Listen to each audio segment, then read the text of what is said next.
One last thing.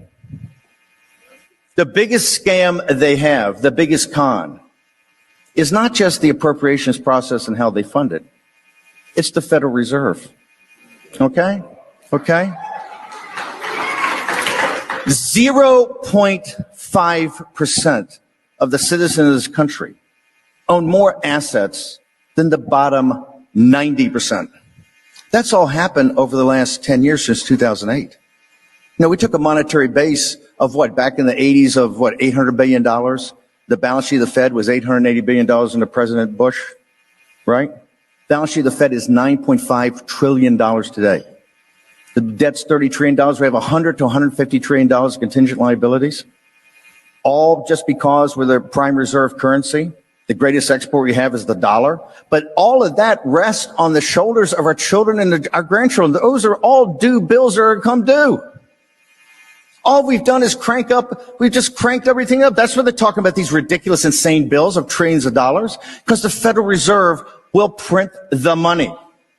The Federal Reserve, by the way, that's owned not by the American people, a central bank that's owned by 24 prime brokers, being JP Morgan and Goldman Sachs and Morgan Stanley. How does that work? And governors that kind of selected, but 12 years. And the best governor we've had in the Federal Reserve right here in Dallas, Richard Fisher, who told you what was going to happen by going to negative interest rates, told you what was going to happen by printing all this money and having $4, $5, $6 trillion, $7 trillion, $8 trillion, now $9 trillion on the balance sheet of the Federal Reserve. It's going to cause, you talk inequality, it's not a $15 minimum wage, that's tip money.